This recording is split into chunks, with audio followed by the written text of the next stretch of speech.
M&A continues to evolve in the RIA industry.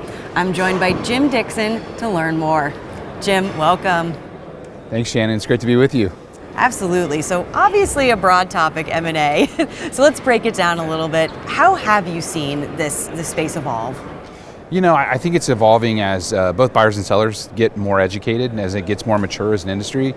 But I think the real evolution is the baby boomers, right? At the end of the day, there's more and more people that are at a point where they want to sell their practice and they want to move on in their lives. And so I think, you know, while the market is a little turbulent and you're seeing some crazy things going on, you're actually seeing that accelerate the pace of some of the M&A. So that sort of surprised me, but it seems to be picking up. Well, that is, and I want to look at the rest of the year and maybe into 2023 even.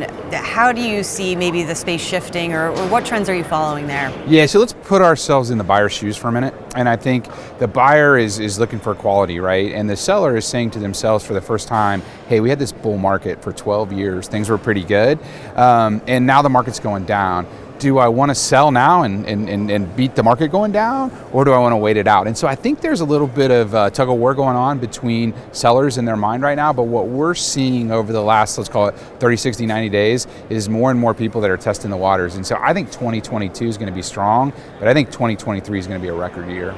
Really? And what's ultimately driving that beyond just kind of the market volatility that we're seeing now? Well, I think, you know, and I don't mean this to be disrespectful to any advisor, but it's been easier, or not easy, the business is never easier. It's been easier, you know, every time you sit down with a client, did a client review, it was good news, right? And so now that's starting to change a little bit, and you have to have some hard conversations, you have to work a little bit harder, and I think some people are just doing a good long look inside and saying, you know, I want to travel, I want to do things that I thought about doing in retirement. So I think it's a retirement play, I really do. And so I think people are starting to say, okay, this process takes a little while, let's get it started, let's start having conversations. And so we're seeing more activity, which usually leads to more M&A and more deal flow.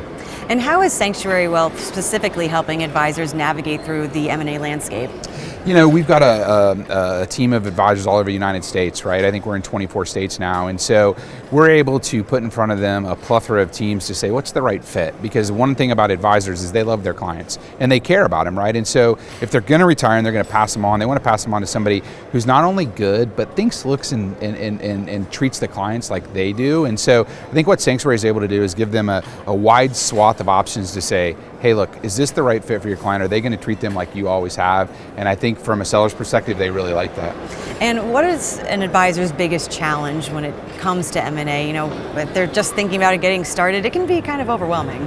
It's very overwhelming. And I think, honestly, you need a partner to help walk you through it because it's complex, right? And you're doing things you've never really talked about or thought about. It's also incredibly emotional, and I think people forget that, right? This is your life's work that you're monetizing. And so as you think about that, sometimes emotions can get in the way. And so, you know, what we see is slow down, have a trusted partner, and sort of build a plan, right? That way, when any deal kind of gets a little rocky, and they all do, you know, you can sort of go back to this calm place and work through that plan and make sure it's right for you. And you know, the other thing I would just say is don't be in a hurry. You know, it's not about getting it fast, it's about getting it right. And I say that because right now, with the turbulence in the market, I see people rushing. I got to get this done, I got to beat the market. The market will go up and down as it always has. You know, find the right partner, find the right deal, and make sure you're comfortable with who you're either going to work with for a while or who you're selling your business to. Well, that is fantastic advice, Jim. Really appreciate your insights. My pleasure. Thanks for having me. Absolutely. For Advisorpedia, I'm Shannon Rossick.